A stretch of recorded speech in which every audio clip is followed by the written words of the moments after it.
All had the chance to sit down for a traditional one-on-one interview, and now some companies are finding new ways to vet their prospective employees virtually, really virtually. Joining us to tell us more about this is the CEO of Manpower, San Diego, Phil Blair. Nice to have you, Phil. Good morning, Nice to have you here. So, yeah, this is a new thing, this new way, but let me tell you, interviews are scary things. Yes. Because I have walked into offices and some guys have like large desks. They're sitting higher than you are. They put you in this low chair and they really try to intimidate you. How do you deal with that? It's called a power desk. Yeah. It's got a name. Yeah. You ordered online power desk. Power desk. Well, that's the old way of doing things, and just sort of intimidate the person. Why should I hire you? Yeah. Right? The old gruff old guy doing that. Right. Hey, those days are long gone. Oh, yeah. You need talent, and you need the best talent you can get. But you want to make sure it's a good match, right? Mm-hmm. You may have the right talent, but my corporate culture may be too stiff for you, or it may be too casual for you. So I want to do more than just sit across a desk and talk, or go to a coffee shop and have a cup of coffee. So I might bring you in and have you work on a project with a team member of mine or a group of teams to see how you work. Rather than do an interview? Well. Really? The interview becomes minor because all the aspects that come out of an interview come out when you're working on a 2 or 3 hour project with people.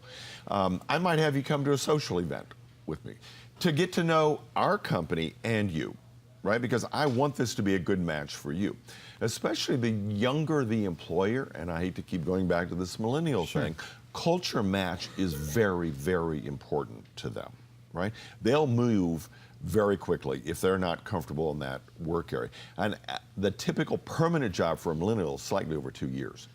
And they make their decision very fast. So I want you to be comfortable here. I might also send you homework assignment to say, here's a project, give me your feeling on how you would write this up or a theme. And what would you learn from that? Self-motivation, well, organizational how they're skills? thinking. Is this the kind of work I'd want back from you, or did you hand in something that was very mediocre? Or did you go to Google to figure it out? Yeah, exactly, right? I'm going to do plagiarism. Where did you get this from? So I'm going to do that sort of thing, and it's a good thing, right? They want to know you fit in and have a conversation, ask questions about things. You know, it's a two-way street. Now, occasionally, and this is very rare, but a company will sort of use you, right? And typical example is an advertising company. We've got this project, come up with the tagline theme for it, and they'll send it out to 5 candidates.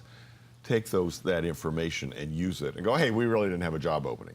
That rarely happens. Yeah, that's horrible. Rarely happens. And so people go, well, I don't know if I want to do work until they start paying me. Well, just keep that in mind. Yeah. First, it's very rare that it's abused. And if you feel like you're being abused, then don't do it. Yeah. Obviously. But most of the time they want to get to know you. There's companies we refer to that send you a game, right? You play a game, and if you enjoyed that process, well, that's kind of what our work is like. If you're frustrated or bored with it, okay, then maybe this isn't the right place for you. Are employers actually using, virtual stuff like Skype and other things that, the face-to-face on a camera before they bring you in? Yeah, Skype is very important.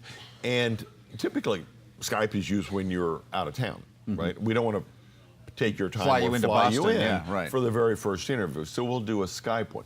Now, what I recommend is that if you're going to do 1 or 2 Skype interviews with candidates, then Skype all of the candidates, even though 2 of them are in town, because it is a different feeling. It is a different look. Oh, now you're talking about fairness. Now you're talking about being fair. And big on that. Manpower, we're big on this fairness thing. So that if 2 of you are Skyped, then let's do all 4 Skyped, even though you're in town. So that's a good way to level the playing field. And then presentation becomes very important for the candidate. Well, it is on Skype and in person, right? And how you prepare for a Skype interview is very similar to preparing for an face-to-face interview. Think, oh, I can just wear my pajamas and have my dog barking in the background and traffic noise. Okay, yeah. Yeah, you didn't give that a lot of thought, did you, Right, buddy? yeah. You didn't want that job very bad. So those are tests that employers put people through all the time. But interviews are very important to have your personality come out in the interview. Because remember, you're interviewing me too to see if this job is right for you as much as I'm interviewing you.